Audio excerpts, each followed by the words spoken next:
안녕하십니까. 이번에 메타버스 세상이 올 때 어떻게 준비해야 할까 라는 주제로 발표를 하게 될 양라윤이라고 합니다. 여러분들에게 메타버스 세상이 무엇이고 그리고 어떻게 준비해야 나갈지에 대해서 한번 차근차근 이야기를 해보도록 하겠습니다. 자, 여러분 지금 사진에 나와 있는 페이스북이 회사명을 무엇으로 바꾼지 알고 계시나요? 그리고 지금 사진에서 보이시는 분이 누구인지 아시나요? 마크 저커버그라고 하는 페이스북 최고 경영자 CEO입니다.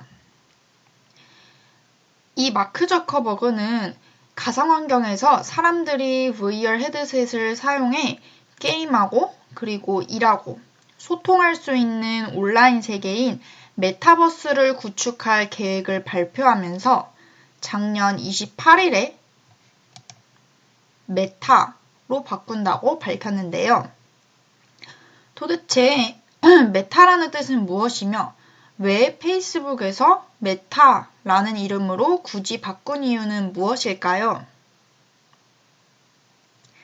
메타라는 단어는 저 너머, beyond를 의미하는 그리스어에서 유래를 하였고 저커버크는 시간이 지나면 메타라는 새로운 이름이 앞으로 현 페이스북의 일부 역할을 대체하리라고 봤고 사용자가 다른 서비스를 사용하기 위해서 페이스북을 사용할 그런 필요가 없게 된다는 뜻에서 바꾸었다고 합니다.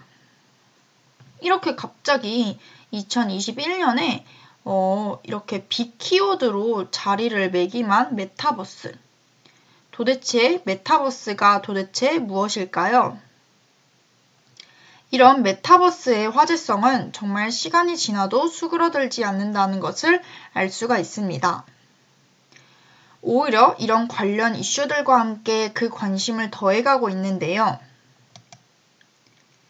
지금 이 그래프에서 보시다시피 메타버스 시장 규모가 커지는 것을 알 수 있듯이 구글, 마이크로소프트, 아마존, 애플, 엔비디아 이런 세계 주요 정보통신기술 ICT 기업들도 이런 관련 기술 확보에 정말 열을 올리고 있다는 것을 알 수가 있습니다. 자, 그래서 메타버스가 정확히 무엇이고 그리고 정확히 무엇인지 정의에 대해서 알아보고 도대체 이 단어가 언제 처음 생겨난 건지 그거에 대해서 알아보고 메타버스 유형에 따른 이에 관련한 많은 사례들을 알아볼 것입니다. 그리고 메타버스가 불러오는 문제점에 대해서 한번 짚고 나갈 것이고 제가 이 세상을 어떻게 준비하고 대처해야 하는지까지 저의 견해를 얘기하면서 발표를 마치도록 하겠습니다.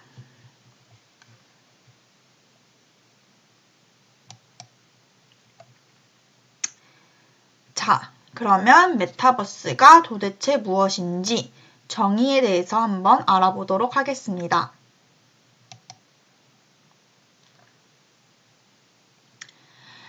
자, 여러분, 메타버스라는 것이 단어가 생소해서 그렇지 사실 저희가 하는 게임들과 그리고 영화에서 쉽게 볼 수 있는데요. 지금 포크나인이라는 게임 그리고 마인크래프트, 포켓몬고 이런 게임들이 다 가상세계 공간에서 게임을 한다고 보시면 됩니다. 또 여러분 유명한 영화인 이 아바타라는 영화 정말 제가 좋아하는 영화인데 이 영화도 메타버스를 이용을 한 영화라고 보시면 되겠고요. 이 아바타에서 이제 인간이 아바타의 그 신경이 접속한 상태에서 활동하면서 그 한 사람당 하나의 아바타만을 가지게 되며 그렇게 일어나는 영화라고 얘기할 수 있습니다. 자, 그래서 메타버스라는 것이 정말 생소한 단어일 수 있겠지만 우리가 하는 게임이나 영화에서 메타버스 공간을 활용하는 것을 알 수가 있습니다.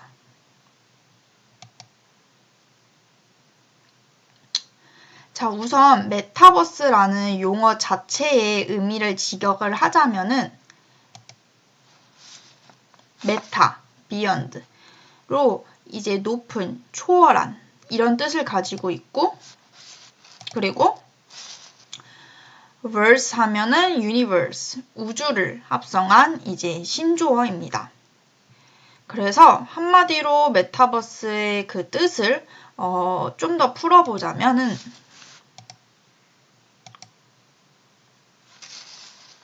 그런 현실과 가상세계의 그런 경계를 자유롭게 넘나들면서 사회적, 경제적, 그런 문화적인 활동을 할 수 있는 곳을 의미를 합니다.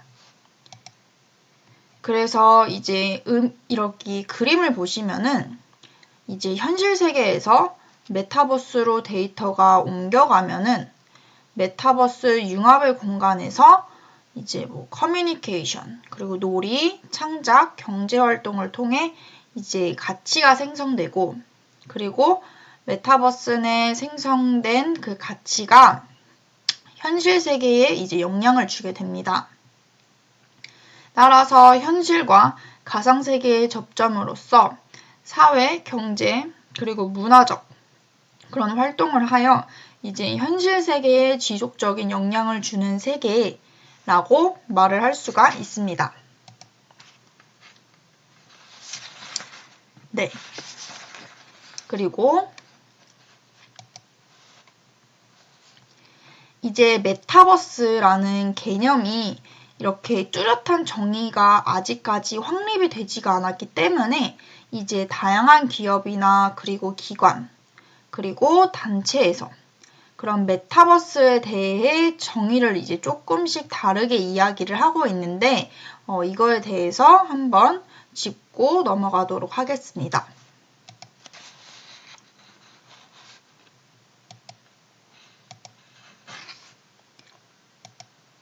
자, 아까 말한 이제 페이스북 CEO 마크 저커버거가 있었죠? 이제 마크 저커버거는 메타버스를 어떻게 이야기를 했냐면은 인터넷 클릭처럼 쉽게 시공간을 초월해 멀리 있는 사람과 만나고 새로운 창의적인 일을 할 수 있는 인터넷 다음 단계다. 메타버스에서는 상상할 수 있는 거의 모든 일을 할 수 있다. 이렇게 말씀을 하셨고, 그리고 대한민국의 경우 시민보 교수님은 가상자인 아바타를 통해 경제, 사회, 문화, 정치 활동을 등을 이어가는 4차원 가상 시공간이다 라고 정의를 하였고, 또 다른 김국현 교수님께서는 현실과 다른 상상력에 의한 대안의 가상현실인 환상계가 융합된 공간이라고 정의를 하였습니다. 그리고 또 미국 전기전자학회 표준에 따르면은 지각되는 가상세계와 연결된 영구적인 3차원 가상 공간들로 구성된 진보된 인터넷이다 라고 정의를 하였습니다. 그리고 마지막으로 비영리 기술 연구단체인 ASF, Acceleration Studies Foundation에 따르면은 가상적으로 그런 향상된 물리적 현실과 그리고 물리적으로 영구적인 가상 공간의 융합이다 라고 정의를 하였습니다. 이렇게만 들으면은 정말 도대체 메타버스가 무엇이지? 라고 헷갈릴 수가 있는데 점점 저희가 제가 더 발표를 이어나가면서 도대체 왜 이렇게 유명하신 분들이 이렇게 얘기를 했는지 제대로 알 수 있을 것입니다. 자, 그래서 우선은 메타버스를 알려면은 이제 메타버스의 아버지인 매튜버를 꼭 알아야 된다고 보시면 되는데 매튜 볼이라는 사람은 우리나라에서는 이제 정말 유명하지 않는 이름이지만은 이제 메타버스에 대해 이해하기 위해서는 이 사람의 에세이를 꼭 읽어야 한다는 말이 있을 정도로 메타버스 최고 전문가로 알려지고 있습니다. 이제 에세이가 이제 영어로 되어 있어서 조금 어렵지만은 제가 한번 읽어보았고, 그리고 그 매튜 볼이 이야기하는 그 완벽한 그 이상적인 그런 메타버스가 이제 완성되기 위한 그런 7가지 핵심 속성에 대해 좀 더 이야기를 해보자면은 우선은 이렇게 7가지가 있어요. Compute, Networking, 그리고 우선 네트워킹부터 시작을 하면은 Compute, Networking, Virtual Platforms, Interchange Tools, Standards, Payment Services, Content Services, Assets, Hardware이 있는데 우선은 첫 번째로는 지속성. 그러니까 그런 일시 정지나 재설정, 그러니까 그런 리셋, 이런 종료가 존재하지 않다는 특징이 한 가지가 있고, 그리고 두 번째로는 동시성. 그러니까 현실처럼 그런 많은 일들이 실시간으로 생생하게 펼쳐진다 라는 특성이 있고요. 그리고 또 무제한. 누구나 동시에 참여가 가능하고요. 그리고 경제권, Payment Services. 이거는 이제 개인 그리고 또는 그 기업이 이제 판매나 소유나 투자 이런 경제 활동이 가능할 수가 있고요. 그리고 초월성. 현실 세계는 물론 다양한 온라인 공간을 넘나들 수 있고, 상호 운용성. 그러니까 메타버스 그런 플랫폼 간의 순간 이동 등 교류가 가능하고, 그리고 또 풍성한 콘텐츠. 개인과 그런 기업이 다양한 콘텐츠를 제공해서 다양한 체험이 가능해야 한다. 네, 그래서 이렇게 7가지 핵심 속성이 있다는 것을 한번 얘기해 보고 싶었습니다.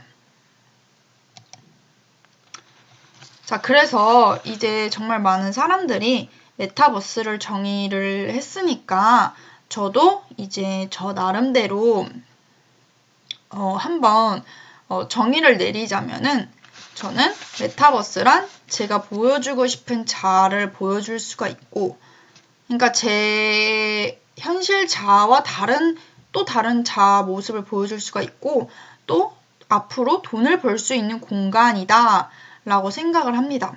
그래서 이제 현실의 공간보다 가상의 공간을 이제 앞으로 더 많이 사용하게 될 텐데, 그런 만큼 사람들이 이제 뭐 SNS를 하지 않으면은 도태되듯이, 저도 이제 이것을 사용하지 않으면은 도태되는 사람이 되지 않을까, 이렇게 정의를 내리고 싶고, 제가 이렇게 정의를 내렸기 때문에, 나중에 제가 얘기하는 그 견해가,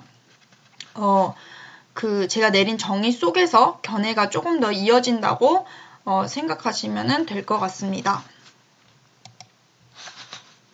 자, 그렇다면은 메타버스, 과연 갑자기 나타난 단어일까요?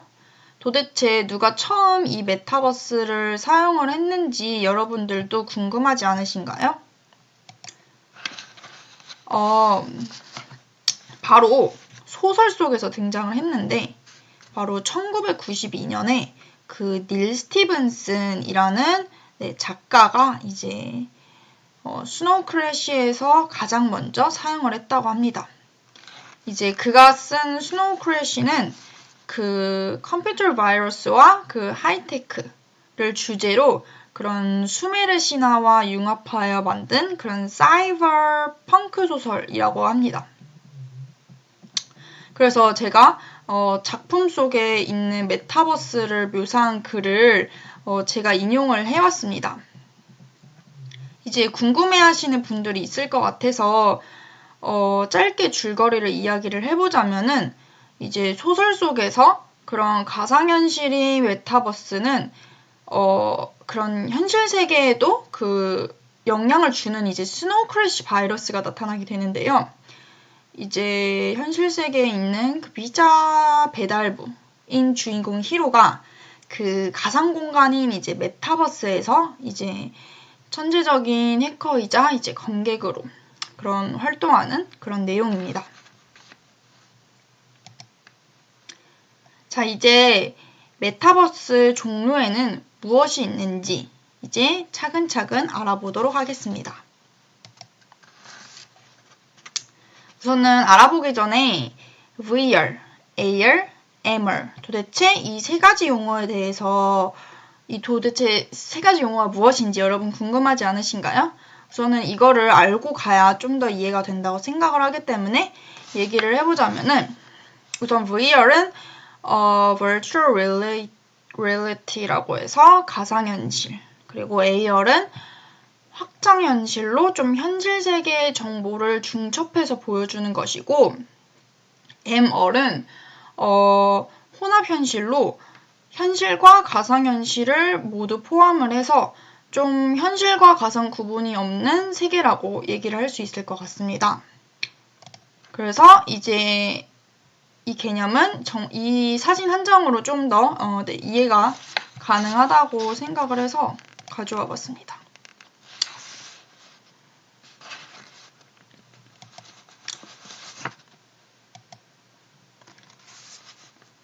네, 그래서 이제 비영리 아까 말했듯이 비영리 기술 연구단체인 그 ASF 이분들이 이제 메타버스를 증강과 시뮬레이션, 그리고 내적인 것과 그리고 또 외적인 것이라는 두 축을 가지고 네 가지 범주로 분류를 했는데요.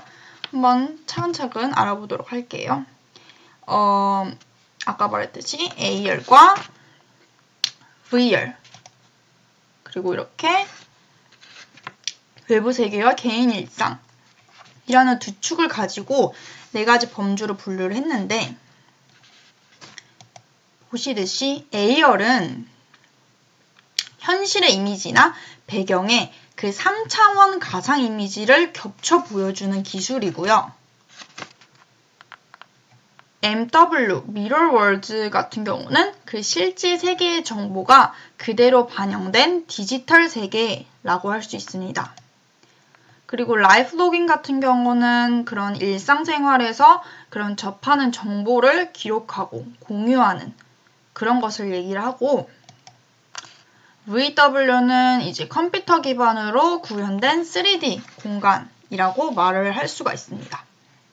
이렇게만 말을 하면은 좀 이해가 가지 않기 때문에 각각의 이제 네 가지 유형에 따른 각각의 그런 사례들을 한번 알아보도록 하겠습니다.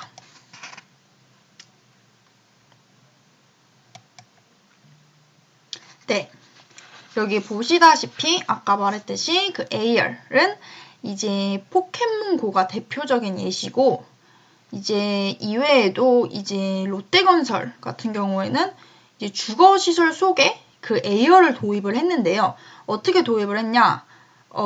이제 그 아파트 사우나 시설에 이제 그 AR 기술을 스마트폰 앱에 구현하는 시스템을 구축해가지고 이제 관리자가 온도 조절이나 그리고 실시간 상태 점검 등을 그 스마트폰 안 속에서 다 이제 관리자가 조절을 가능을 할 수 있게끔 만들었고요. 이 AR이라는 게 게임에서만 쓰이는 것도 아니고 지금 여기 왼쪽 사진 보시다시피 의료 분야에서도 쓰일 수가 있습니다. 그러니까 AR 기기를 사용을 해서 이렇게 집에서도 재활 치료를 할 수가 있습니다. 그래서 AR 재택운동 프로그램인데 이게 AR 장비를 집에 설치해 사용을 하는 것입니다.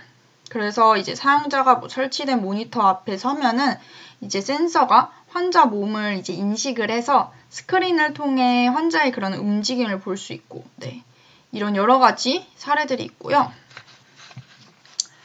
이제 구글 같은 경우는 에어 스마트 안경을 이렇게 출시를 하였고, 앞으로 이렇게 렌즈만 껴도 가상현실을 볼 수 있는 이런 것도 개발 중이라고 합니다. 자, 그리고 라이프 로깅 같은 경우는 소셜미디어, 스마트 밴드, 스마트 체중계, 그리고 이제 학교에서 사용하는 구글 클래스 이런 게 다 라이프 로깅에 해당이 됩니다. 그래서 여기 지금 보시다시피 여기 오른쪽에는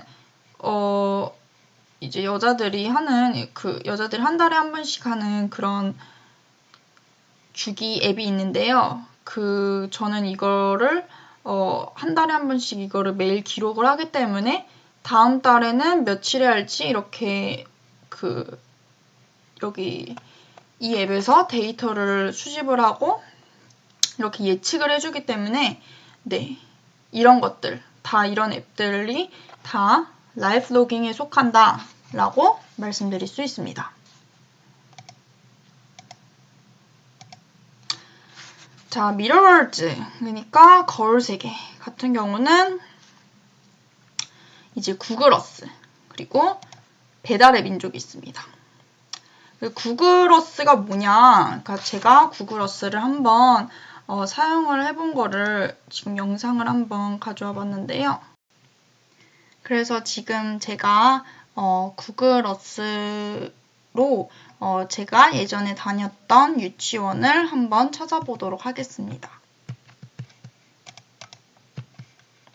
잠시만요. 우선은 이것을 보시면은 제가 네이버에 구글어스라고 이렇게 입력을 하였고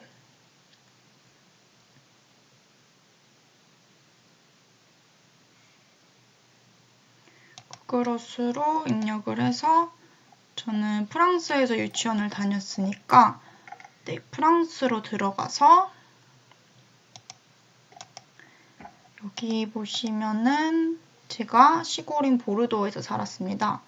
보르도로 들어가서 또 제가 여기 빼삭이라는 동네에서 살아서 빼삭 여기를 들어가서 제가 다녔던 그 유치원을 여기 검색을 해보면은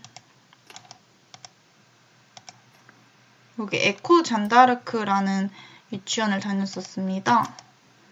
네, 여기서 2D였다가 이렇게 3D로 보면은 스트리트 뷰를 보면은 이렇게 진짜 거기 프랑스의 실제 모습을 볼 수가 있고요.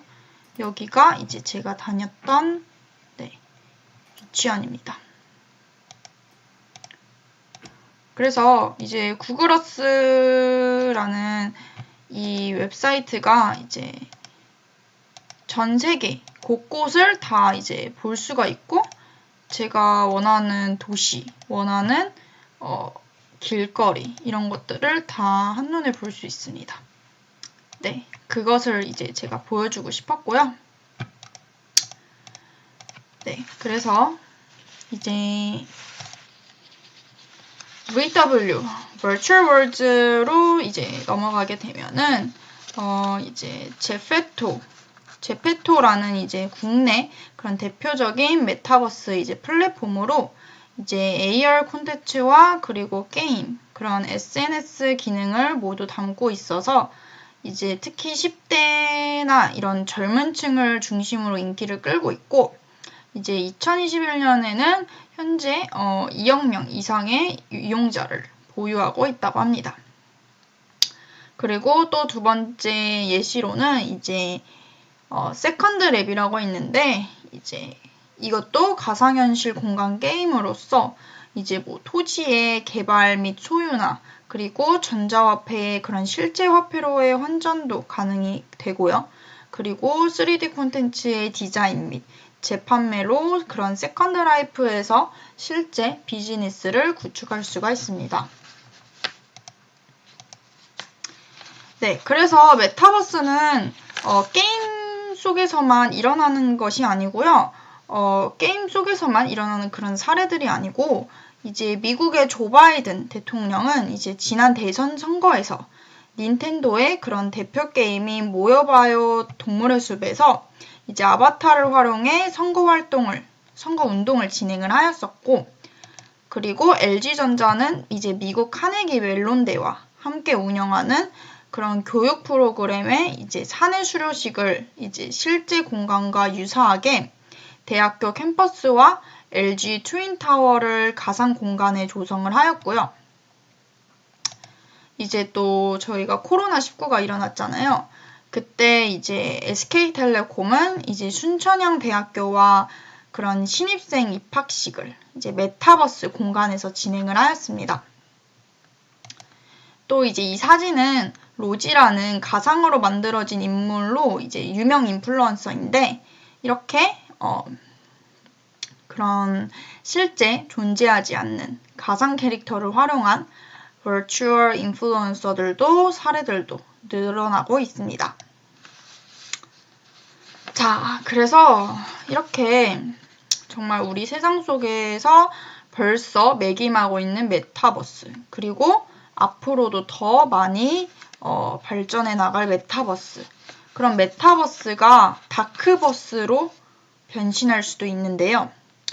이제 다크버스로 변신할 수 있는 문제점이 뭐가 있을까 대해서 한번 얘기를 해보도록 하겠습니다.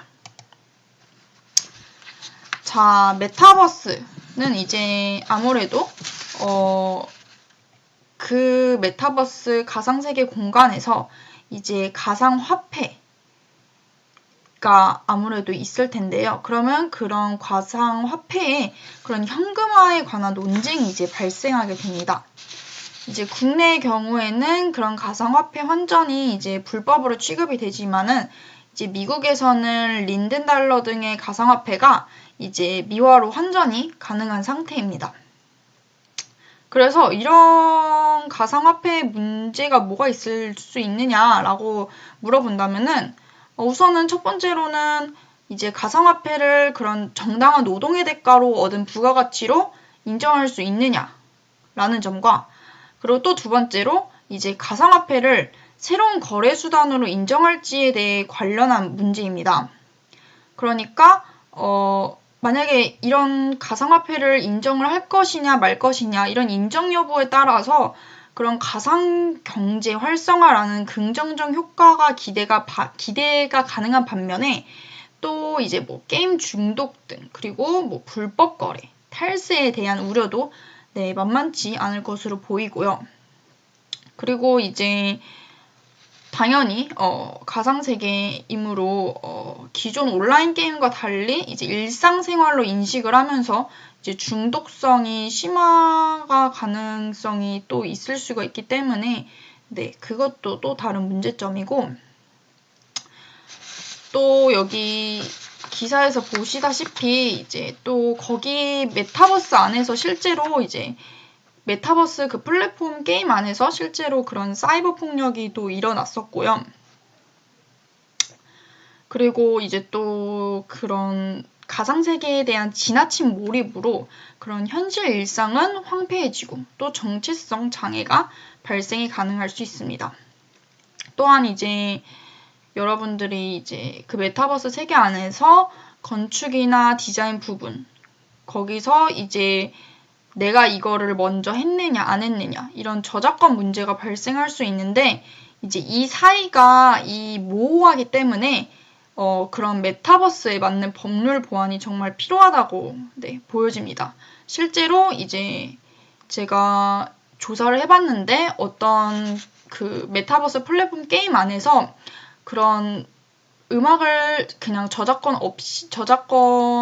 허락을 받지 않고 사용을 해서 이제 소송건도 많이 발생을 했다고 합니다.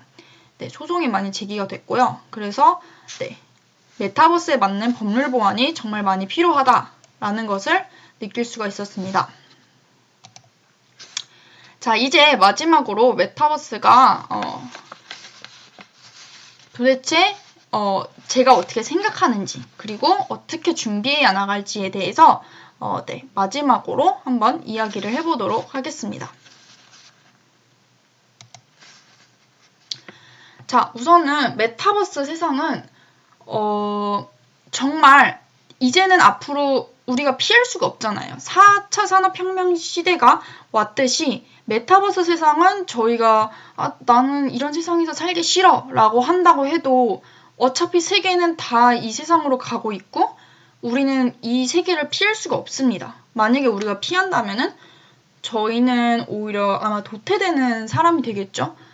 아무래도 저희는 MZ 세대이다 보니까 정말 우리는 부캐릭터나 그런 경제활동에 관심이 크잖아요.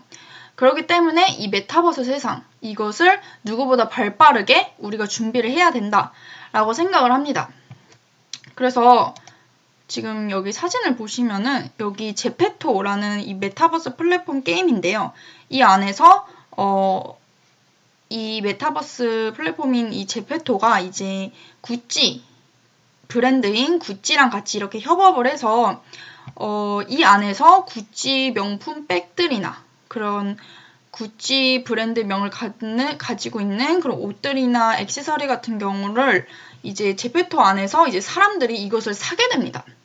그래서 제가 생각했을 때는 앞으로 우리가 메타버스 세계가 온다면은 우리가 그 메타버스 세계에서는 다 각자 개성 있는 아바타들이 있을 거 아니에요.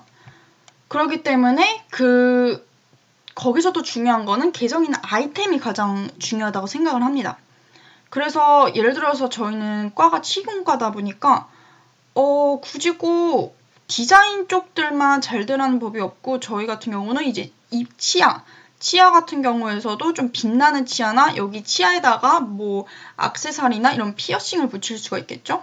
그런 개성 있는 아이템을 구상을 해야 된다고 생각합니다. 그러니까 지금 여기 보시면은 지금 이게 제 스냅챗 이 아바타인데요. 저랑 조금 다르게 생기긴 했지만은 저는 이런 아바타를 만들고 싶어서 제가 이거를 예전부터 이렇게 쓰고 있는데요. 우선은 제가 원하는 그 아바타를 구상을 하는 게 중요하다고 생각을 해요. 그러니까 저만의 개성 있고 정체성 있고 독특한 아바타를 만들어야 된다라고 생각을 합니다. 그것은 당연히 메타버스 세상에 오면은 당연히 첫 번째로 해야 될 거 저의 부캐. 그러니까 부캐릭터를 만들어야 된다. 나만의 아바타를 구상을 해야 된다. 그것은 당연히 첫 번째로 해야 될 일이고 그리고 두 번째로 생각을 해봐야 됩니다. 그러니까 그냥 여기 플랫폼에 나와 있는 그런 옷이나 바지만 입는 것이 아니라 이런 아이템을 껴보면 어떨까? 저런 아이템을 껴보면 어떨까? 이러면서 저만의 개성 있는 아이템을 생각을 해보는 거예요. 난 치아가 여기 좀 더 피어싱이나 이런 이쁜 것을 더 끼고 싶은데 이런 것을 끼면 더 이쁘지 않을까? 내가 이런 거를 개성 있는 아이템을 먼저 특허를 내면 어떨까? 내가 먼저 이거를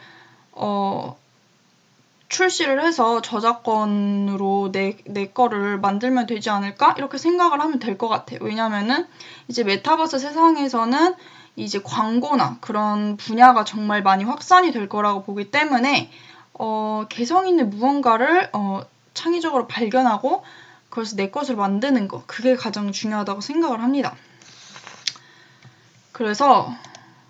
그리고 이제 또 중요한 것은 메타버스에 대한 흐름을 저희가 꼭 파악해야 된다라는 것을 얘기하고 싶은데 우선은 제가 주식을 하지도 않고 뭐 주식을 메타버스 관련 주식을 하라 이런 뜻은 아니지만은 우선은 이런 메타버스 관련 주를 우선 살펴보는 게 가장 중요하다고 생각을 하고 이제 해외 ETF나 이제 여기 보시면은 여기 국내 메타버스 관련 주도 여러 가지가 있겠지만 한 가지만 얘기를 하자면 아까 메타버스 플랫폼 게임인 제페토를 출시한 그런 네이버가 있는데 이와 관련된 주를 찾아보면서 이제 흐름을 파악하는 것이 가장 중요하다고 생각을 합니다. 그리고 당연히 관련 책들을 많이 읽어보면서 내가 이 시대에 뒤처지지 않게 더 앞장설 수 있게끔 계속 이렇게 지식과 모든 것을 해야 된다고 생각을 하고요. 그리고 우선 당연히 메타버스 시대가 오면은 아무래도 관련 직종들이 디자인이나 웹 개발자나 프로그래머나 뭐 이런 쪽들이 엔지니어나 이런 쪽들이 좀 더 많이 이렇게 등장을 많이 할 텐데 우선은 메타버스 직업이라고 해서 새로운 직업이 생기는 게 아니라 사실은 원래 있는 직업에서 조금 더 그런 직업들이 조금 더 내가 여기 이 분야로 가야겠다라고 생각을 하는 거지 새로운 직업이 생기는 건 아니거든요. 원래 직업이 있는 데에서 그냥 내가 하고 있는 그 일을 그냥 거기 메타버스에다가 적용을 시키는 거지 사실은 새로운 직업이 더 생겨난다. 이건 아니거든요. 그래서 저희가 메타버스 세상에 온다면은 우선은 뭐 프로그램이나 개발이나 뭐 웹 개발이나 뭐 디자인 쪽이나 이런 쪽들을 이렇게 좀 메타버스에 필요한 능력들을 저희가 차근차근 준비해야 되는 것이 중요하다고 생각을 합니다. 네, 그래서 그렇고요. 그리고 학생으로서 우선은 할 수 있는 플랫폼인 유튜브로 저만의 컨텐츠를 만드는 것이 가장 중요하다고 생각을 합니다. 그러니까 이것부터 잘 해야지 다른 것들도 다 이렇게 할 수 있지 않을까라고 생각을 해서 유튜브도 열심히 해야 된다고 생각을 합니다. 그래서 교수님이 카톡방에다가 이제 메타버스 관련된 특강이나 막 특허 관련 특강 이런 것들을 되게 많이 보내주시는데 사실은 그런 특강들이 다 쓸모없는 특강들이 아니라 그러니까 나와 연관이 아예 없는 특강이 아니라 사실은 내가 메타버스 세상에 올 때 다 그렇게 준비할 수 있는 그런 다 쓸모있는 특강들이구나 라고 생각을 해서 교수님이 보내주시는 그런 특강이나 이런 것들을 좀 많이 활용하는 것도 중요하다고 생각합니다. 그래서 저는 이렇게 준비를 해야 된다고 생각을 합니다. 네, 그래서 여기까지 제가 발표를 하면서 얻게 된 출처이고요. 네, 조금 횡설수설했지만 저의 발표를 들어주셔서 감사합니다.